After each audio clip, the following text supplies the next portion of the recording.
Bonjour à tous, je suis très heureux de vous retrouver pour ouvrir à nouveau les Écritures et nous allons parler aujourd'hui de démonstration, une démonstration divine. Est-ce que ça vous est déjà arrivé de vouloir démontrer quelque chose, établir un fait et de vous trouver un petit peu gêné parce que vous n'aviez pas les outils pour exprimer ce que vous vouliez annoncer? Dans la Bible, Dieu nous donne des modes d'emploi pour démontrer, pour établir la vérité qui nous préoccupe, à savoir que Jésus est le Christ, le Fils de Dieu. Alors nous allons le faire sans plus tarder et je voudrais qu'on aille ensemble dans le livre des Actes des Apôtres au chapitre 18 et au verset 24. Et voici ce que nous lisons ensemble. Un juif nommé Apollos, originaire d'Alexandrie, homme éloquent et versé dans les Écritures, vint à Éphèse. Il était instruit dans la voie du Seigneur et fervent d'esprit, il annonçait et enseignait avec exactitude ce qui concerne Jésus, bien qu'il ne connût que le baptême de Jean. Il se mit à parler librement dans la synagogue. Aquilas et Priscille, l'ayant entendu, le prirent avec eux et lui exposèrent plus exactement la voie de Dieu.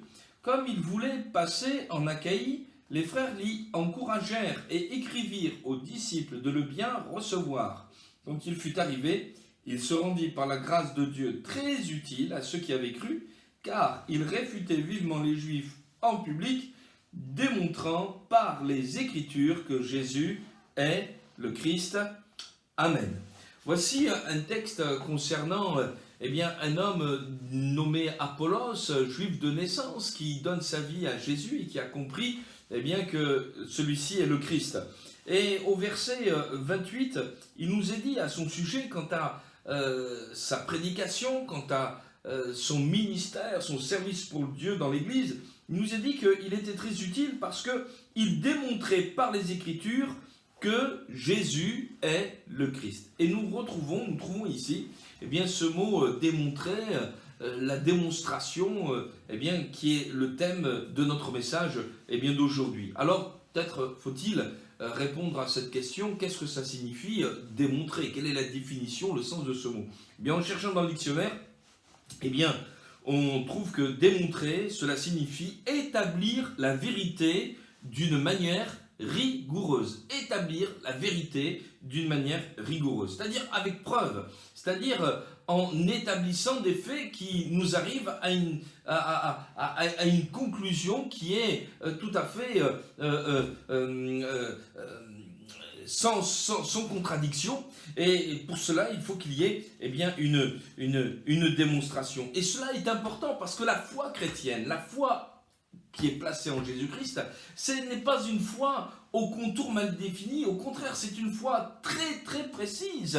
L'apôtre Paul pourra dire ceci: je sais en qui j'ai cru. Sous-entendu, je sais également en qui je ne crois pas. Et un véritable chrétien, un véritable enfant de Dieu, c'est quelqu'un qui sait établir sa foi et qui sait réfuter également les erreurs. D'ailleurs, l'Écriture nous dit ceci dans l'Évangile selon Jean, au chapitre 20e et au verset 30, que ces choses ont été écrites afin que vous croyiez que Jésus est le Christ, le Fils de Dieu, et qu'en croyant, vous ayez la vie en son nom. Donc, nous voulons bien comprendre une chose, c'est que la foi, elle vient de ce qu'on entend, elle vient de la parole de Dieu, mais elle s'établit également sur une démonstration que nous allons voir ensemble, afin que nous puissions être établis, nous puissions être fondés dans cette foi que nous professons en Jésus-Christ. Ce n'est pas de la superstition, ce n'est pas du mysticisme, ce n'est pas je ne sais quelle dérive personnelle, non, c'est quelque chose qui est établi. Et nous allons le voir ensemble. Alors, nous reviendrons dans ce texte, et qui m'a servi d'introduction, sur le fait que, Apollos démontrait par les Écritures que Jésus est le Christ. Mais je voudrais, avant d'aller vers Apollos, que nous allions vers l'apôtre Paul, et ça sera mon premier point, démontrer que Jésus est le Christ. Au chapitre 9 et au verset 22, ou même on peut lire à partir du verset 20, il nous est dit aussitôt Saul de Tarse prêcha dans les synagogues que Jésus est le Fils de Dieu. Tous ceux qui l'entendaient étaient dans l'étonnement et disaient: n'est-ce pas celui qui persécutait à Jérusalem ceux qui invoquent ce nom? n'est-il pas venu ici pour emmener lié devant les principaux sacrificateurs ? Cependant, Saul se fortifiait de plus en plus et il confondait les Juifs qui habitaient à Damas, démontrant que Jésus est le Christ. Amen. Vous voyez, ici, ce mot démontrer est employé encore une fois par rapport à Saul de Tarse. Et il nous est parlé ici que ce qui va surprendre les auditeurs de l'époque, c'est le changement d'orientation, de point de vue, c'est peu dire, eh bien, de Saul de Tarse. C'était un homme dont l'Écriture nous dit qu'il respirait la menace et le meurtre contre les disciples du Seigneur. D'ailleurs, lorsque, dans des années plus tard, et il dressera un petit peu son portrait d'alors, il parlera de lui dans la première épître à Timothée, chapitre 1er, verset 12, comme étant un blasphémateur, un persécuteur, un homme violent. Donc nous voyons un homme qui n'était à la base pas du tout disposé eh bien, à placer sa foi en Jésus-Christ. Et pourtant, tel que nous le voyons ici, et par rapport au témoignage de ces premiers auditeurs qui sont là, le contraste est flagrant. Ils ne reconnaissent plus le Saul de Tarse qui leur a été annoncé, c'est-à-dire eh bien, cette espèce d'inquisiteur qui est là pour mettre en prison, pour se joindre à ceux qui tuent les chrétiens. On voit un homme complètement changé, complètement différent, et déjà il y a là une démonstration. Alors je vais y revenir, il va démontrer que Jésus est le Christ, mais je crois que la première démonstration d'un chrétien, c'est son changement de vie, c'est sa nouvelle nature. La Bible nous dit ceci, si quelqu'un est en Christ, il est une nouvelle créature. Les choses anciennes sont passées, voici toutes choses sont devenues nouvelles. Avant d'avoir le nom de Jésus, excusez-moi le terme, plein la bouche, il faut en avoir eh bien, plein le cœur. Et c'est ce qui s'est passé pour Saul de Tarse. Adieu l'homme violent, adieu le persécuteur, le blasphémateur. On laisse place à un homme paisible, à un homme doux, à un homme qui a renoncé définitivement à la violence, à un homme qui, sous l'action du Saint-Esprit, sera capable eh bien, d'écrire le merveilleux chapitre 13 de la première épître aux Corinthiens, dans laquelle il parle de l'amour comme personne. C'est lui qui remplit l'esprit, dira ceci, l'amour est patient, il est plein de bonté, l'amour n'est point envieux, l'amour ne se vante pas, il ne s'enfle point d'orgueil, il ne fait rien de malhonnête, et il parlera de l'amour qui ne périt jamais. Je vous invite à lire 1 Corinthiens chapitre 13. Que s'est-il passé dans la vie de l'apôtre Paul? Que s'est-il passé dans la vie de cet homme-là? Une rencontre avec Jésus-Christ. C'est la personne de Jésus eh bien, qui a complètement transformé la vie de cet homme, qui l'a transformé lors de cette rencontre, dans les jours qui ont suivi, mais jusqu'à la fin de sa vie et pour eh bien, la vie éternelle. Jésus eh bien, a complètement changé la vie de cet homme. Et je voudrais vous dire ceci, c'est cela la première des démonstrations, un changement de vie, une transformation. Oui, Jésus est vivant. Il est capable de changer les vies, il est capable de changer les cœurs, il est capable de faire de ton cœur triste, de ton cœur froid, de ton cœur violent, de ton cœur déprimé, eh bien il est capable d'en faire un cœur pur qui est capable de goûter à la sainte présence du Seigneur. Alors, que faire? Mais tournez-vous vers Jésus, appelez-le votre sauveur, parce que si notre cœur est si noir dans le fond et si triste, c'est parce qu'il y a une absence de Dieu. Mais lorsque Dieu rentre, c'est comme le soleil qui pénètre une maison qui était, eh bien, les volets fermés, mais tout est changé, tout est transformé. C'est la paix, c'est la joie, c'est l'amour, c'est la bonté par le Saint-Esprit. Et Dieu est capable eh bien, d'agir encore eh bien, dans notre cœur pour le changer, pour le transformer. Pourquoi? Parce que Jésus-Christ est mort à la croix. Il a pris tes ténèbres, il a pris ton péché à la croix du Calvaire et il est ressuscité d'entre les morts et maintenant il règne et il veut régner dans ton cœur. C'est ce qui s'est passé pour Saul de Tarse. Et cet homme ne pourra pas dire autre chose que voici, j'étais un homme perdu et maintenant je suis sauvé. J'étais dans les ténèbres, maintenant je suis dans la lumière. J'étais sous la puissance de Satan et maintenant je suis sous la puissance de Dieu. Amen. Et c'est une démonstration en soi-même. Vous savez, dans la Bible, notamment dans l'évangile selon Jean au chapitre 9, eh bien, il nous est narré la guérison miraculeuse d'un homme qui était aveugle de naissance. Et on se doute bien que, comme il était aveugle de naissance, cet homme-là n'avait pas été à l'école, il ne pouvait pas lire, il ne pouvait pas écrire, encore moins, du fait de sa cécité. Ça s'en comprend tout seul. Et on va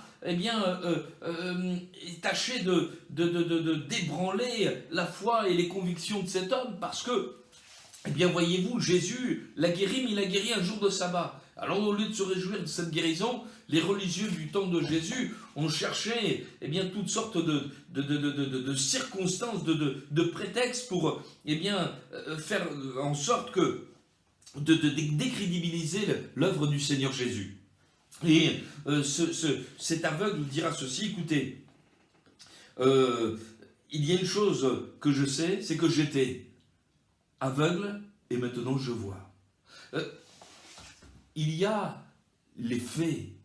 Combien d'entre nous pouvons dire la même chose? Avant, j'étais dans les ténèbres, j'étais dans mes péchés, j'étais perdu. Je ne vais pas tout vous expliquer, mais j'ai accepté Jésus pour mon sauveur. Et tout a changé. Maintenant, je suis heureux, j'ai la paix, ma vie a changé, le vice est vaincu dans ma vie, mais c'est la gloire de Dieu qui est là. Gloire soit rendue au Seigneur. C'est la démonstration que Jésus-Christ est vivant, et nous la portons comme étant les témoins de Jésus. Mais je voudrais que nous allions un peu plus loin et que nous revenions à notre Apollos du début, cet homme dont l'Écriture nous dit qu'il démontrait donc par les Écritures que Jésus est le Christ. Cela, c'est quand même quelque chose de tout à fait surprenant, mais pas tant que ça lorsqu'on lit la Bible, parce qu'on s'aperçoit que le message central des Écritures, c'est la personne de Jésus. Et Apollos a eu un angle tout à fait particulier pour prêcher la parole de Dieu, pour amener son auditoire à la foi. Il lui a ouvert les yeux sur le message de la parole de Dieu. D'ailleurs, lorsqu'on lit notamment les Actes des Apôtres, on s'aperçoit que Apollos n'était pas le seul à user de ce stratagème, mais l'apôtre Paul, les apôtres, lorsqu'ils utilisaient les Écritures. Lorsque on parle d'Écriture, à cette époque-là, on parle de l'Ancien Testament. On parle surtout de l'Ancien Testament, et c'est-à-dire de la loi et des prophètes, et de ces hommes inspirés de la part de Dieu, qui des siècles avant que le Christ ne vienne, ont annoncé sa venue. Et Apollos a utilisé ces prophéties et pour dire, mais voyez ce que la Bible annonce sur la venue d'un sauveur. Par exemple, je vous lis quelques passages du psaume 22 qui nous dit ceci, et qui a été écrit par David 1000 ans avant que Jésus ne vienne. Et il dit ceci: mon Dieu, pourquoi m'as-tu abandonné? C'est le premier verset. Ce sont les paroles de Jésus à la croix. Mon Dieu, pourquoi m'as-tu abandonné? Il nous est dit un peu plus loin, au verset 17, des chiens m'environnent, une bande de scélérats rôde autour de moi. Ils ont percé mes mains et mes pieds. Ils ont percé mes mains et mes pieds. Je pourrais compter tous mes os. Eux, ils observent, ils me regardent.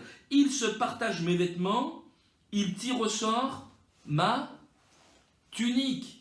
Nous sommes en train, 1000 ans avant que la crucifixion de Jésus ait lieu, d'assister à ce qui va arriver.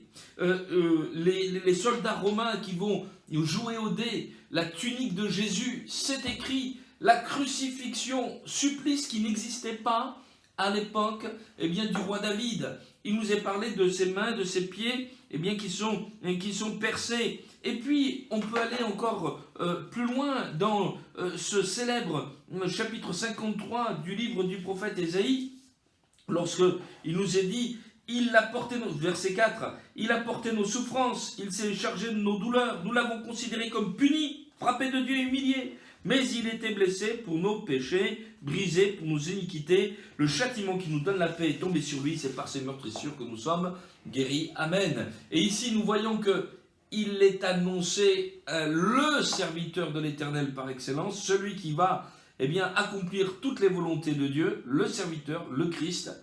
Il va être un homme de douleur et de souffrance, c'est ce que Ésaïe dit, qui n'a ni beauté ni éclat, pour attirer nos regards, et combien cela est vrai, tant la crucifixion était un message, un spectacle terrible à considérer. Il nous a dit, mais il a porté nos péchés. Il fallait qu'il souffre, il fallait qu'il donne sa vie. Voici le sacrifice parfait. Du reste, lorsque nous lisons, je vous l'ai dit tout à l'heure, les premières prédications des apôtres, on voit qu'ils faisaient usage abondamment de l'Ancien Testament. Et je vous ai parlé là de la croix, de la crucifixion, de la mort du Seigneur Jésus. Mais il y a encore d'autres passages dans l'Ancien Testament qui annonce la résurrection du Seigneur. Et dans Actes des Apôtres, au chapitre 2e, voici ce que Pierre dit, ceci: Dieu l'a ressuscité en le délivrant des liens de la mort, parce qu'il n'était pas possible qu'il fût retenu par elle, car David dit de lui: je voyais constamment le Seigneur devant moi, parce qu'il est à ma droite, afin que je ne sois point ébranlé. Aussi mon cœur est dans la joie, mon langue dans l'allégresse, et même ma chair reposera avec espérance, car tu n'abandonneras pas mon âme dans le séjour des morts. Amen. Et un peu plus loin, Pierre explique, et au verset 29, il dit: qu'il me soit permis de vous dire librement au sujet du patriarche David qu'il est mort, qu'il a été enseveli, que son sépulcre existe encore aujourd'hui parmi nous. Comme il était prophète, il savait que Dieu lui avait promis avec serment qu'il ferait naître le Christ de sa postérité selon la chair, pour le faire asseoir sur son trône. Et c'est la résurrection du Christ qu'il a prévue et annoncée. Pourquoi? Parce que David était prophète. Alléluia. Donc, c'est une évidence que le message biblique lui-même, l'Écriture, l'Ancien Testament, nous amène à considérer les souffrances de Jésus et la gloire dont elle serait suivie, c'est-à-dire sa résurrection, son ascension. Il est le sauveur du monde. Dieu s'est fait homme, s'est offert lui-même en sacrifice. C'est cela ce que signifie être le Fils de Dieu. C'est Dieu parmi nous. Il est dans un corps de chair pour mourir, pour donner sa vie à la croix, afin que tu ne périsses pas, mais que tu aies la vie éternelle. Mais la mort ne peut pas le retenir. Il a vaincu la mort, et non seulement il a vaincu la mort, mais il a vaincu le péché, il a vaincu Satan, il a vaincu même ce monde, et il nous donne la vie éternelle. C'est une démonstration, donc déjà dans nos vies, une vie changée, transformée par Jésus-Christ, mais également une démonstration qui est conforme à ce que la Bible, elle-même nous enseigne. Mais il est également une troisième démonstration. Et cette fois-ci, on la trouve, encore une fois, sous la plume de l'apôtre Paul. Et je voudrais lire dans la première épître aux Corinthiens, au chapitre 2 et au verset 4, Paul dira ceci, même verset 2, on peut le lire. « Je n'ai pas eu la pensée de savoir parmi vous autre chose que Jésus-Christ et Jésus-Christ crucifié. » Paul veut rappeler à ses lecteurs de la lettre qu'il envoie aux Corinthiens que lorsqu'il est venu, il leur a annoncé qu'un seul message, Jésus-Christ et Jésus-Christ crucifié. Et il leur fait une petite piqûre de rappel, en leur disant ceci: « Moi-même, j'étais auprès de vous, dans un état de faiblesse, de crainte et de grand tremblement, et ma parole et ma prédication ne reposaient pas sur les discours persuasifs de la sagesse, c'est-à-dire sous-entendu sur toute une rhétorique habile que les Grecs avaient l'habitude d'entendre, surtout à Corinthe, à Athènes, etc.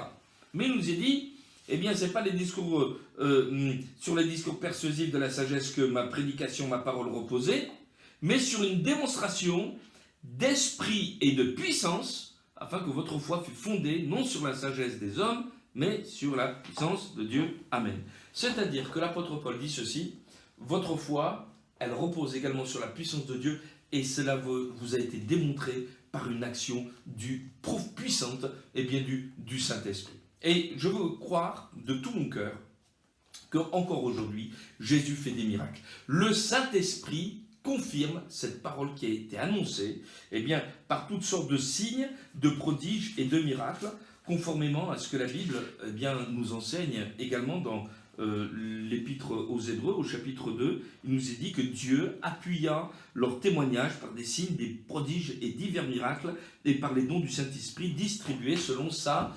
volonté. Amen. Et je crois que c'est quelque chose qui doit être tout à fait admissible, que le Seigneur fait des miracles, et que ces miracles qui sont faits au nom de Jésus doivent être partie prenante de la démonstration qui nous est donnée pour nous amener à ce que Jésus-Christ est vivant, il est le Sauveur. Parce que si il fait encore des miracles aujourd'hui, alors ça veut dire que tout ce que la Bible enseigne, c'est la réalité, et tout ce que les chrétiens qui sont autour de nous, qui sont peut-être autour de toi, eh bien, te proclament, c'est aussi la vérité. Il y a quelque temps en arrière, je parlais avec une vieille dame qui était remplie de crainte et qui avait dans son cœur toutes sortes d'angoisses. Et je lui parle de la paix que Dieu donne. Je lui parle de Jésus, de son amour. Et elle me dit ceci, eh bien, combien de fois va-t-il falloir que je vienne entendre l'évangile à vos rencontres pour qu'il m'arrive tout ce que vous me dites? Et je lui ai répondu ceci, mais c'est pas une question de venir et de revenir, c'est une question de foi. Aussitôt, maintenant, regardez ce que la Bible dit. Aussitôt, Jésus guérit un tel malade. Aussitôt, c'est un mot qui revient très souvent, notamment dans l'évangile selon Marc. Lorsqu'il y a une urgence, on ne traîne pas, c'est tout de suite qu'il faut traiter le problème. Alors on s'est mis à prier. Et j'ai demandé au Seigneur de bénir cette dame, qu'il mette la paix dans son cœur et qu'elle puisse vraiment découvrir dans sa solitude la présence de Dieu qui est là à ses côtés. Et savez-vous ce qui s'est produit? Elle me rappela quelques jours plus tard pour me dire, suite à votre prière, je me suis endormi comme un bébé lorsqu'il fut le temps de se coucher.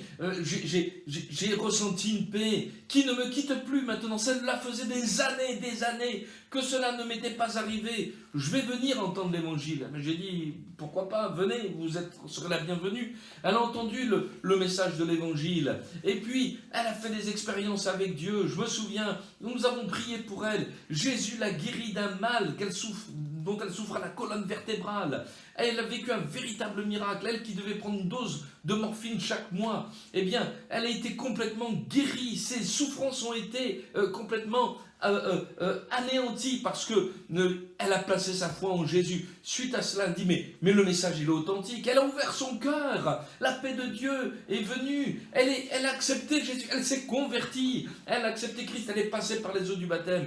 Et elle me disait, si on m'avait dit qu'à la fin de ma vie je vivrais des choses pareilles, je ne l'aurais pas cru. Mais maintenant c'est vrai, c'est une chose certaine, sûre, entièrement digne d'être reçue, que Jésus est le sauveur de tous les hommes. Alléluia.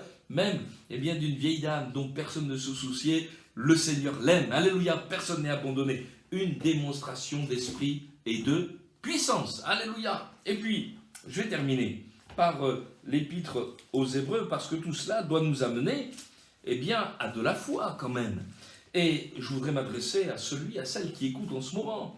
Le Seigneur veut aussi que vous fassiez votre propre démonstration, que vous osiez placer votre confiance, que vous osiez placer votre foi en ce Jésus que nous sommes en train de prêcher.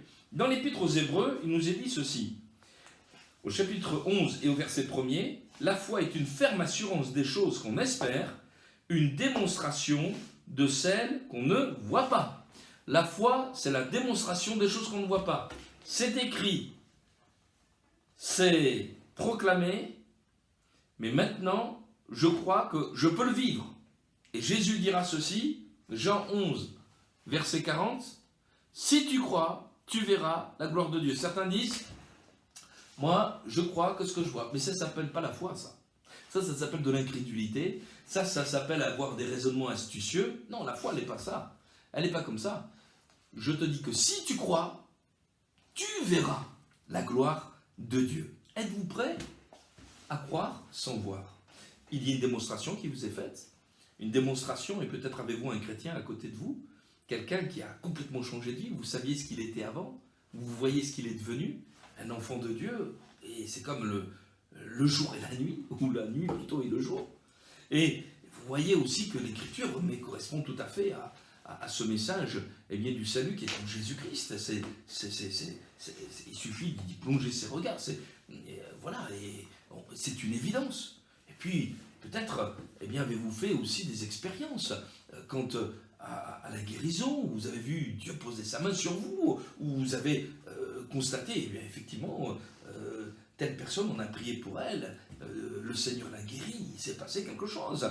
Et pourquoi ne pas maintenant, vous-même, placer votre foi et dire, Seigneur, je veux te démontrer que je t'aime.